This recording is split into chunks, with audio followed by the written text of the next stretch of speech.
All right, friends, welcome to our Friday show. Today we're going to be reviewing another epic rap battle of history, Alexander the Great versus Ivan the Terrible. So I know this was a week I didn't do any original content. I did a lot of reviews. I did a lot of tier lists. Like I said, I want to start doing that a little more. Change the game up a bit. I don't want it all just be originals. This is how we branch out. So thank you all for bearing with me. I know past few weeks have been difficult. I've been away for a lot of them, dealing with family things, personal things, the hurricane.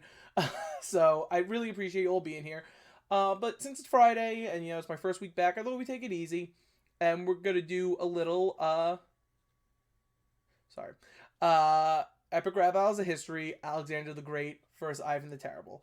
So like always, I don't get anything from this. This is all them. I just want to make some content for us all to hang out, watch, and enjoy. So if you enjoy our channel, please like and share. Comment if you have any questions or who you think won this fight. And subscribe. Hit that red subscribe button. And you know what? Let's get on into it. Alright, friends. So we're going to do this the way we usually do it. So I will let each person sing. And at the end of their verse, I'm going to, I'm going to be taking notes while they're singing. And then at the end of the verse, I'm going to expand on what was said. So here we go. Alexander the Great versus Ivan the Terrible by Epic Rap Battles of History. Alexander the Great versus Ivan the Terrible. Alive, cling to the Kremlins arriving. Try to survive and no surviving. You're a land rover, I'm a land expander. You're the hand of your first loss. Alexander, school you like Aristotle. Smack your heart and then you hit that bottle. You're nothing but an overrated lush. I'll crush you. I'm the first czar of all of Russia. You're an asshole with an Anastoli. I'm heaven sent, divine and holy. So don't even try to approach the god, or you'll get a huge shock like no garage. Hey fella, swell disc. Wow, that was quick. All right, so they covered a lot there. Of course, the Kremlin. The Kremlin is the seat of power of the czars. It's also the current seat of power of the presidents of Russia, or president. So Ivan was, he says the land expander thing. Ivan was actually the one who founded what we know as the Russian Empire. He was kind of mocking Alexander a little bit there because he was a land rover. So Land Rover is referencing, if you watched my video yesterday on empires, I'm not very kind when referring to the Macedonian Empire. Whereas Ivan took land and incorporated it into his empire, Alexander kept expanding into more territory. Now, when Ivan also says he's the first czar of all of Russia, it's kind of true, but not true. It's true in the fact that he's the first Russian emperor, like czar of Russia. Before that, it was the Principality of Muscovy. It then became the Tsardom of Moscow, which is what he ruled over. Also, he was a very pious man. Again, he's Eastern Orthodox, so that's the Eastern Catholic Church, which split when the Byzantine Empire became a thing. It split from the Western Roman Catholic Church. So he was actually a very pious man, and a lot of the things he did were, in fact, because of his piety. He believed sin. It was kind of like Vlad the Impaler. He kind of thought everyone were sinners, and that's why he was so awful to some people, because he believed that others were wrong. What they were doing wasn't right. So that's part of why he was Ivan the Terrible. Let's see what Alexander's got to say. He's got quite a way to go, because they are singing very quick. But now you got the pan-Hellenist from Pelahellapis, stepping up's foolish as well as useless. Little vassal, you bitch, let me spell out the list. I brought foes to their knees in Phoenicia, breezed through Gaza to Giza, had the Balkans, Persia, Syria, Iraq, and Pakistan in my expansion pack. While you died in the middle of a game of chess, you got vodka bars, flavorless, and what I'm about to spit will be the craziest, so go fix me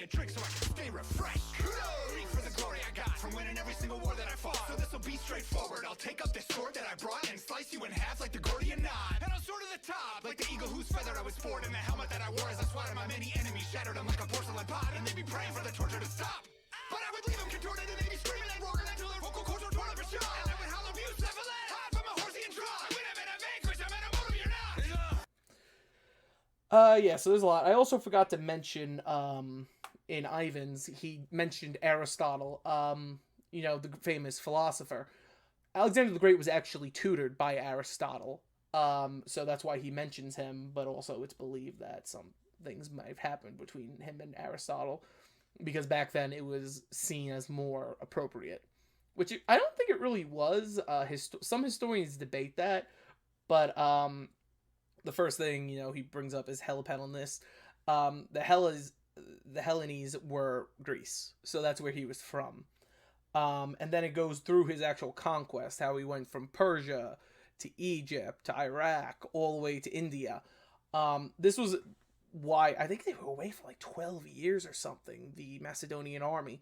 And throughout the campaign, they were gaining more soldiers, but also losing soldiers. So they came to a point, I believe there were more foreign levies in their army than there were Greeks. It is true that Ivan the Terrible did die playing chess. That was, you know, there's a theory he was poisoned. I honestly, though, with all due respect, I don't want to offend anyone who believes this. A lot of the times, it's kind of like the, if a man was single, he might have been gay thing. Not necessarily. Like, I heard someone the other day say William Pitt the Younger was gay. I was like, just because you don't get married doesn't mean you're gay. It just means you're not interested in that way of life.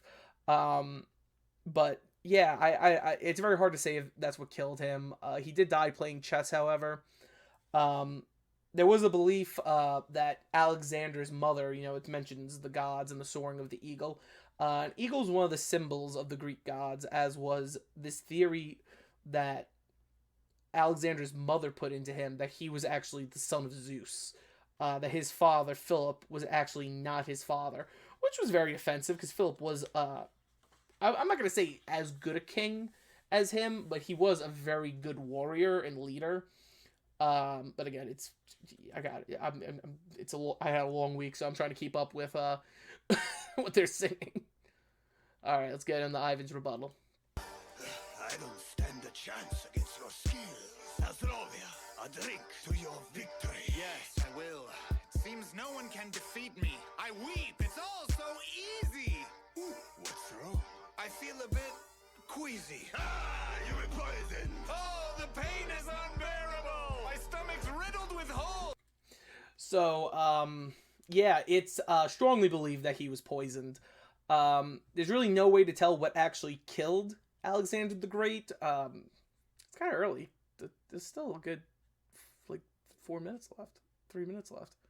Huh. It's strongly believed that he was poisoned, Alexander the Great. A lot of people think it was actually his own soldiers who did it, because they were so tired of marching in his campaigns and everything. And also, Alexander punished his army for not wanting to continue on, so he made them march through the deserts, where hundreds died. So it is strongly believed he was poisoned, but I kind of like that they have Ivan do it. Let's keep going, see where this goes. I'm terrible. There's no great who could defeat this Russian.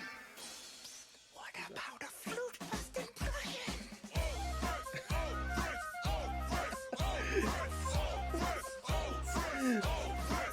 The great of the gate, first servant of state. Oblique attack, tactics ain't exactly straight. I've got creative talents and battle malice. Hard as steel on the field, genteel in the past. Much is fucked up, but I wonder why. With your tenders and target hand bands, oh my. Hey, guys. I'd tear out my eyes if I had a look at your trophies every night. Now bring me my chair. I'm weary from tearing you a new derriere from here to Red Square. Fought a 7 years war. I ain't scared of a czar. 'Cause beating you only took me 12 hours. Alright, so that was Frederick the Great. So Frederick the Great was the great king of Prussia, which, if many of you don't know, Prussia would be what led to the German Confederation and German Empire, and is the, I guess you could say, ancestor of modern-day Germany. Prussia was, its capital was Berlin, which is the current capital of Germany. So Frederick the Great, you know, it mentions obliques and everything. Frederick the Great was one of the probably best soldiers in Europe. Prussia itself had some of the best soldiers in Europe. I believe it was Voltaire or Rousseau that said for most nations, for most states, they have an army. For Prussia, the army has a state. So military was a very serious thing, and Frederick actually fought against the Russians. So that's when he says, whip your derriere from here to Red Square. He took on Russia, and to be honest, he wasn't winning. But when Catherine the Great's husband, I think, was it Peter II? I think it was Peter II took over. He was a fanboy of Frederick the Great, so that ended the war, and Frederick actually was able to beat Austria that he was fighting, during the Holy Roman Empire times. But another thing, I guess him playing the flute, I don't know if he actually played the flute. That's kind of I know he was very big into the arts and enlightenment. That's why I think they have him playing the flute, because it's a artisan thing to do. Also, first servant of state, he was the king, so obviously, he was the head. He also brought in a lot of reforms, both political and military. So I think that's what he means by genteel in the palace. He was a very quiet, soft-spoken man. Now, like earlier I said before, which is hysterical now, this is coming up, he actually did get married to a woman, but he was, it's pretty commonly believed that he was a homosexual. His father had actually executed his lover in front of him, because the two of them tried to escape and not stay in Prussia. So, a little sad, but yeah, that's pretty funny that he that he just showed up. Frederick the Great. Let's see where this goes.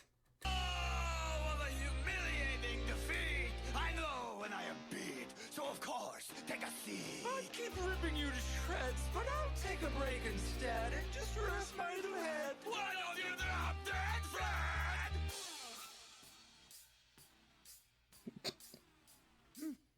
My expectations were a lot higher.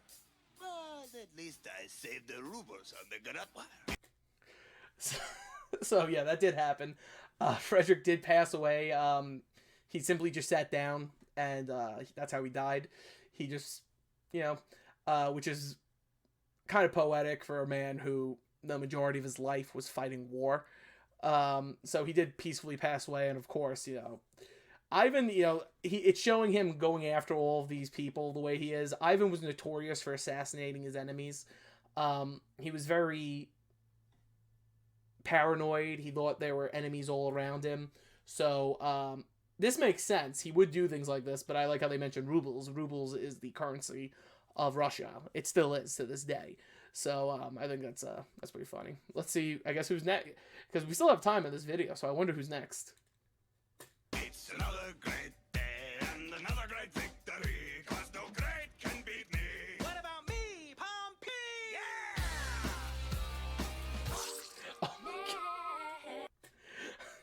Alright, so that was Pompey Magnus. He was a member of the first triumvirate of the Roman Republic. So the triumvirate was between, oh gosh, I think it was Cassius? No, it wasn't Cassius.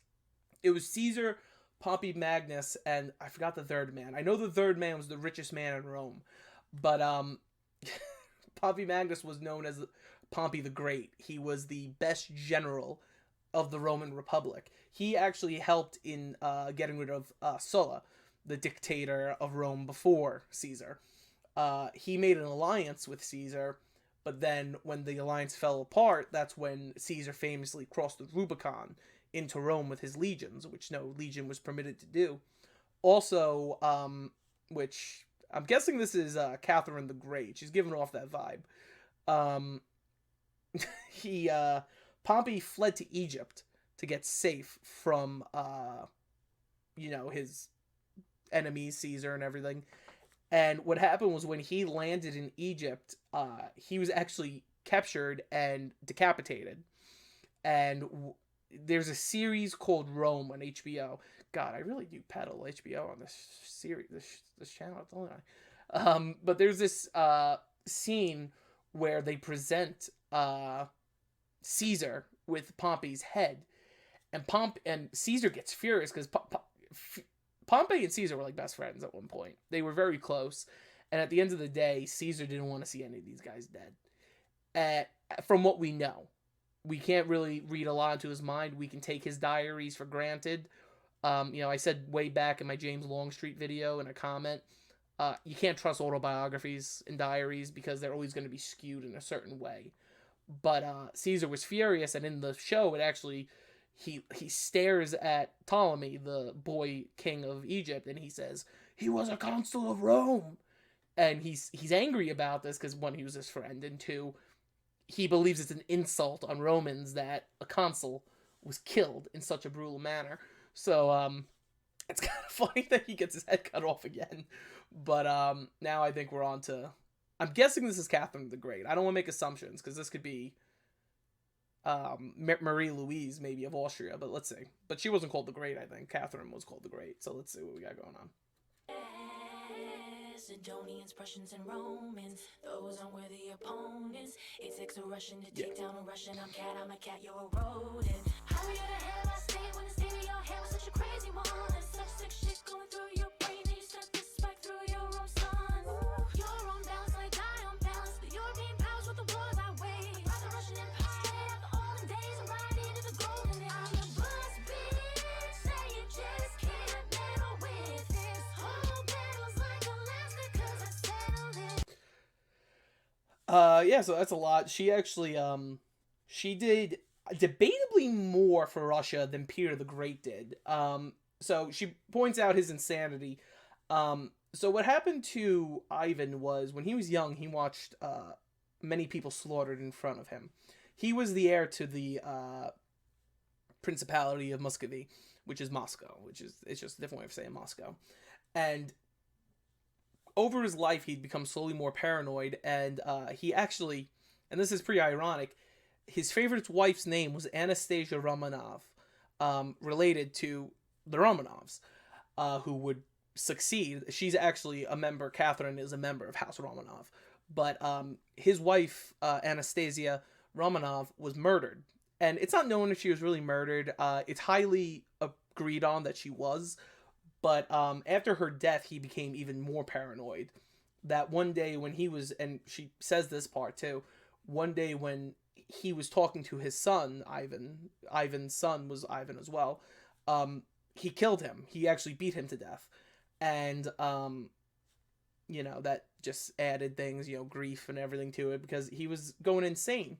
But then she goes into her accomplishments, and it's true, she brought in a new era. She brought in Enlightenment reforms to Russia.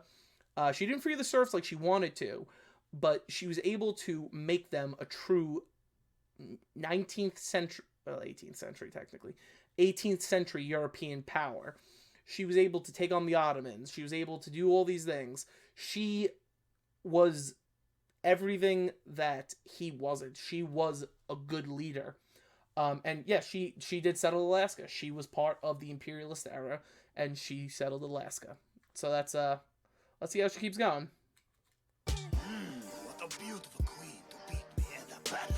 Accept this gift, your highness, I hear you. Enjoy the saddle. Okay. So that is that's a reference to a rumor that started in the imperial court before she was actually, took over Russia. She was only the empress at the time. She wasn't the Tsarina, or she wasn't the head of state yet. A rumor started that she had relations of a intimate nature with her horse. From what history plays, it kind of seems like she played into it a little bit. Like, she always denied it, but it seems like she was, like, dropping, like, comments to servants who would then drop it to other ladies of the court and everything. I think she liked to trick people and scare people. She was a very promiscuous woman. She had many, many affairs and lovers and everything. Many of them were ministers, which were not smart. I think one of her lovers she actually installed as the king of Poland, Lithuania, which is never a good idea. But yeah, she was that was a good burn there. That whole story is a pile of shit. Though I do keep chomping at the bit, but you're never gonna get it yet. Could spin, spin in my chamber, there's a Russian roulette. I'm picking up where Peter the Great left off. Bring sexy back to house Roman on. So don't call me queen, I'm far more great. Empress design, hey bitch, checkmate. Hold up! Hold down! Don't All right, that was that was a good one. So I guess that was it really wasn't Alexander the Great versus Ivan the Terrible. It was the Greats versus Ivan the Terrible. Yeah. So Catherine, I think, won. Right? I feel like I'm not alone in that one. Comment what you think. But yeah, no, that was good. She definitely picked up where Peter the Great left off. Like I said, his successors, I believe it was his sister Elizabeth took over after him, or his daughter Elizabeth. I know it was Elizabeth, and then it was Peter II. They were the two that started the wars, and Peter ended them with Prussia, and that's when Catherine came in. She had a coup d'etat against her husband. But yeah, no, it's very true. She did pick up where he left off, and she would reign for a very long time, up until the French Revolution. Then her son Paul would take over for a few years, and then his son was Alexander the First, the man who took on Napoleon and the French Empire. Thank you so much for joining us. If you disagree with who I picked, comment who you think would have won, or comment anything. I always like the conversation. Please like, share, and subscribe. Love to grow the channel as much as we can. And thanks for joining us, and we'll see you next week. Have a good one. All right.